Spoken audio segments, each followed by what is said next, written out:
Hi, everyone, and welcome back to the Health Coach Success Podcast. Amazing to have you here today. I'm Dr. Stephen Cabral, board-certified doctor of naturopathy, founder of the Integrative Health Practitioner Institute, and I'm looking forward to discussing the topic today of how to create your own health coach success framework. We have to understand that in order to be able to build a successful career that helps so many people in the world, we need to have a framework from that. Because if not, you're going to be stressed, you're going to be frustrated, you're going to make so many mistakes that you begin to question if this is the right line of work for you. And I don't want that for you. You've already made the decision that you want a health coaching career for you, whether you're just getting started or you've been in practice for years now. Let's help you take that to the next level. Let's minimize as many of those mistakes that typically come up along the way. Let's have you do some real critical thinking. So what we're going to try to do is link up a PDF today of the main questions you need to be asking yourself at, we're going to always list this as ihp.coach/002. Okay. ihp-coach/002. You'll be able to find all the previous podcasts and future podcasts that way as well. So definitely download that PDF. You can even follow along with it here today if you'd like by simply going over to that page. But what I want to do is I want to build out the framework for you. So these are 5 questions that you're going to ask yourself. Like literally, I want you to journal these things out. So you can think about it if you're driving in the car right now, you're out for a walk, working on your breath work, any of those particular things, fantastic. But what I want you to do is once you do get home, you get a quiet 20 minutes to yourself. I want you to begin to bullet out or write out your framework and your answers to these questions that I'm about to ask you, okay? So again, you can head over to ihp.coach/002 for today's show. All right, so let's get right into it. The first one is this, and again, I need you to journal these out. I need you to at least think about them critically, but as we're building out a framework, this is the foundation. Again, as we know, without a foundation, you are not going to build a strong business. And you're going to have to literally recreate yourself every few months because you're not going to have the proper procedures and systems in place. So let's go over that right now. Number 1 is this. You need to know your purpose. You might say, well, I've already heard this before. Of course, I need a purpose. No, we need to look at this in a different way because you need a North Star. You need a guiding light that dictates all of your different decisions, okay? So when you're at a crossroads for, should I do this? Should I not do this? Should I take this opportunity? Not take this opportunity? Should I hire this person? Not hire this person? Do I want to work with this particular client or not work with them? You have to go back to your purpose, right? So you really need to understand why, right? Like, why do you do what you do? Okay, really important. I'm gonna share with you mine. Why I do what I do is because I don't want anyone else to ever have to go through, if I can help it, what I went through at 17 years old. I don't want anyone else to have to go to their doctor's office, be told that they can't figure out what's wrong with them, that it might be all in their head, and they're simply going to have to learn how to manage their disease. That is not what I want for any other child, any other adult, anyone that I'm able to help to find those underlying root cause reasons as to why they can't get well, why they can't lose the weight, why they're aging too fast. I want to be able to help that person. And I'm going to do it in every way I can. So just about a month or so ago over at Equalife, we actually gave away a functional medicine lab test. That's insane. It is truly insane when you think about it because of what it cost us. But you have to understand, if I go back to my purpose, why do I do what I do? If I can figure out a way not to lose money, but teach more people about functional medicine, not only teach them, allow them to experience it and how life-changing it can be, there you go. I'm living my purpose. And I never felt more amazing about not making any money, but living my purpose as to when we did that. And it was the response was absolutely amazing, right? So when you are in alignment with your purpose, things can really take off for you. So what is your purpose? Write it down. Why do you do what you do? You need to tell people that on social media. Tell them that on your website. Tell them that wherever you are. Tell them, why do you do what you do? Who are you looking to serve? All right. So that's our second one. The second one is, who do you serve? Who is your community? All right. So I want you to think about this. Now you could say, well, I help everyone. Well, it gets difficult when you help everyone. Okay. And here's why. And you can definitely help everyone. I'm not saying that you can't. I work with everyone, kids, infants, kids, 85-year-olds, 100. I worked with some 105 years old. But here's the thing.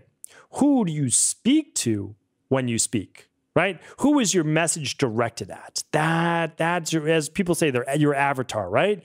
And your avatar is simply that ideal client. It's the person that you're most looking to help. So for me, although I can tell you that 70% of our practice is women, typically between the ages of, let's say, 25 and 55, as most people will find in this health-based field as well, I can tell you that those are our demographics. However, it's not enough. I speak to the person who's been given no hope. I talk to the person who says, my doctor says I'm fine, so why do I feel so bad? To quote an amazing book.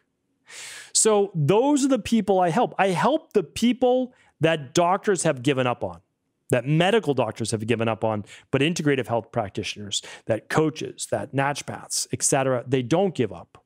Because as I say to every single person I work with, listen, if you don't give up, I won't give up. We're going to figure this out together. Maybe we knock it out of the park and get it right those first 6 weeks. Maybe it takes a little bit longer.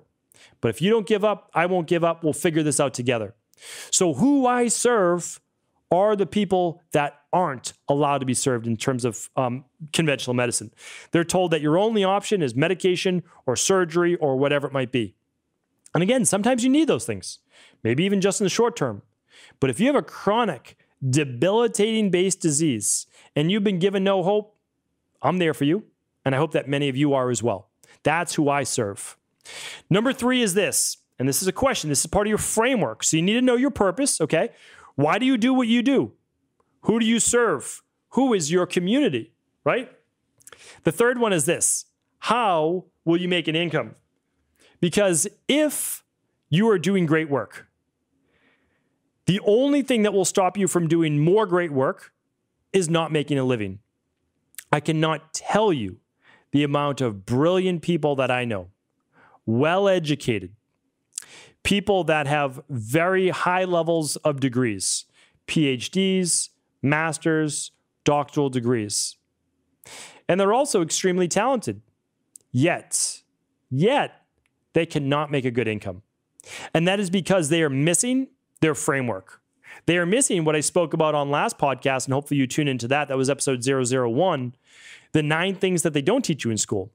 Because again, you can be extremely educated, but not understand what it takes to become successful in terms of a career.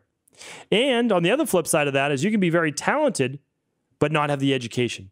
You need to combine the two, but honestly, whether you're not highly educated or not highly talented, you can be someone that works hard, loves what they do, is dedicated to helping other people, and you can be wildly successful. So much more successful than those people with doctoral degrees, et cetera. Let me just share with you a little example of this.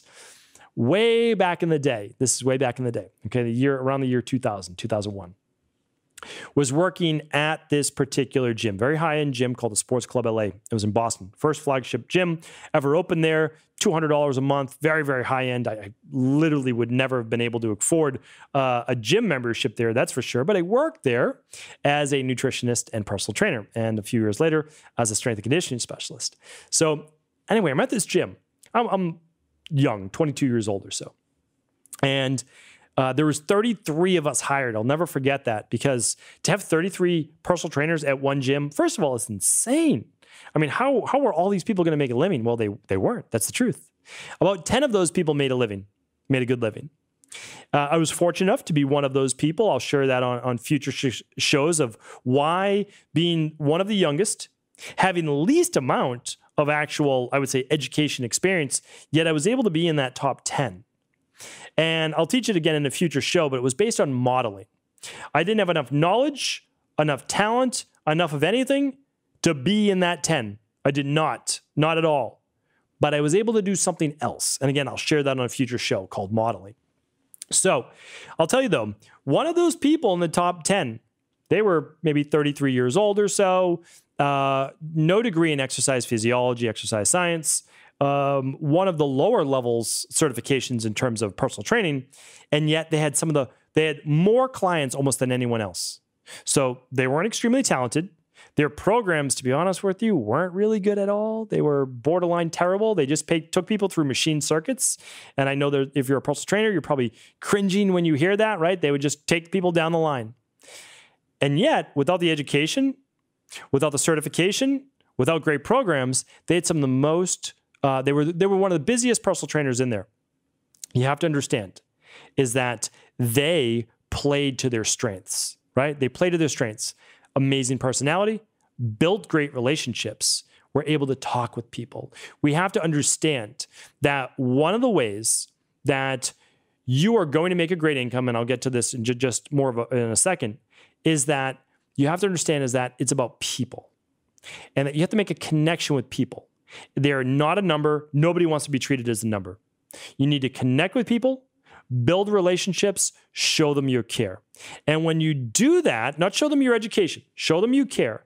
And when you do that, then you're simply going to decide, how am I going to provide my service? Okay? So am I going to provide it through one-on-ones, like a personal trainer might, or small groups, like a personal trainer or a weight loss coach or someone might do? Or are you going to do it through even passive forms, where I talked about on last podcast 001 of how you can make $50,000 to $100,000 a year by simply promoting things that you do.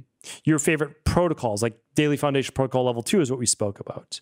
But again, like it's not about any one thing. Like again, you could promote anything that you like. That's the truth. There's no one thing that's right for you. You have to decide what connects with you based on what? Your purpose, your why. But you have to decide how you are going to make an income, because this is a field that I love more than anything else. But if I couldn't make an income, and I know many people have, a lot of educated people, they had to leave this field and go take a job in accounting or real estate or whatever it might be, because they needed a paycheck, right? Real estate is probably a bad example because, again, you have to do all of these things that I'm talking about right now. But you get what I'm saying, a desk job. And if you don't want that, then you need to focus on how you are going to make that income. Really, really important. Again, because I know that if you're listening to this, you're one of the good ones, right? You want to help people. So you actually owe it to yourself and your current clients and future clients to learn how to make a better income. And we'll be teaching that on this podcast, no doubt about it. All right, number 4 is this. 4 out of 5. What are your operating systems? You cannot wing it as you go along. It's fine in the beginning, but you are never going to build a successful, sustainable career by winging it. You have to have systems. We call them SOPs, standard operating procedures. Nobody hates paperwork more than this guy, no doubt about it. However, you need to have standard operating procedures. When I hire a new health coach on my team, are we going to start from scratch every single time with training them? Or are we going to have a laid out plan of, this is how you log into our particular app. These are the different links that we use. Here's our IHP-based coaching videos. This is what to do now. Like literally walks them through it. Because you have to do it anyway for yourself, for answering the phone. How do you answer the phone if you have an admin person answering it? Like literally, you just create templates for everything. Does it take a little bit of time up front? Absolutely. Does it save you hundreds of hours in the future? 100%. Because you just have to replicate that every time. So now, as you go through a task and you begin to figure out how you like it done, systematize it. It saves you so much time. For me, my amazing administrative assistant knows exactly where I need the questions to be, where I need all my, that's for like an interview, for let's say a private wellness client, where I need the labs to be, where I need their intake form to be, what I need for their login, for their name to connect with. I need all of these things in one place. Boom, it's done. Now there's no questions. I go right in. Okay, what do? I open up their intake. Okay, interesting. Now I open up all their labs. Got it. Okay. Now I can begin to work up. Then I have their label there, right? Their personal wellness plan of how I begin to edit that. So again, create systems in your side of your practice. For email, I'm just giving you a couple examples right now. I check email 3 times a day and no other time during the day. I check it when I first get to work. I've already done some work in the morning before I even get there. So I check my email at lunchtime, and then end of the day, no other times, okay? So I don't get lost in that. Social media, basically the same times. I'm in and out in 5 minutes. I can send off 10, 20 different messages and comments and all that time in that time. So I'm just in and out, in and out. You create systems in your practice to get more done and to be more productive, all right? So that is number 4. Number 5, the last one. You have to start with the end in mind. You do not need to know it all. There's no doubt about it. But I want you to think about, okay, here's where you are today. Where will you be in 1, 2, or 3 years? Okay. If you've never heard my podcast, The 12-Week Year, I'm going to link up how I go about my 12-week year, and I'm going to link up the interview I did with the author of the 12-week year, Brian Moran. So I'm going to link those up. But you have to understand is that you can't work on your year all at once. You need to obviously break that down into quarters, 90 days, 12 weeks, we'll say, and then you break that into months and then days. And I've got a really nice system for how I've used that. Really worked well for me, and maybe it'll work for you as well. But you can look into the future, okay? So here's how I looked at it. And I knew that one day I wanted to open up my own practice. There's no doubt about it. But I said, okay, I don't know what I don't know. And so what I want to do is this. I want to work under someone else, learn all the things I shouldn't do, then learn the things that I should do so that I'm better off opening my practice a year, 18 months, 24 months from now. So I knew what the end goal was, but I knew I just couldn't accomplish that yet. But I knew what I needed to do, the daily actions, the education, the knowledge that I needed in order to do that a year or 2 from now. So I absolutely recommend dreaming big. Set those big goals for yourself. Maybe it doesn't happen for 5 years. What do you need to do now, though, in order to work towards that? Again, a lot of this was gone over on episode 001. Definitely tune into that because I talk about that big picture, that vision that you need for yourself and what you need to do in order to get to that point. Those are the 9 things that school will not teach you. But also you want to think about it. Are you going to be a solo practitioner? Nothing wrong with that. Love that. Help a lot of people with that. Or are you going to develop a team? Is it you with another 2, 3, 4, 5 health coaches under you? Or is it you with a virtual-based assistant? That's great as well. Like, think about where you'll be, how many people you want to work with, how many hours that you want to work. We have a lot of IHPs. They choose to work 1 hour a day, 1 hour of prep, 1 hour of calls a day, 10 hours a week. They make a really great income. Believe it or not, you can make $1,000 a week, $200 per appointment, $190, $200, however you want to look at it. And so you can make $50,000 a year literally working an hour a day with an hour of prep for email and all of those things.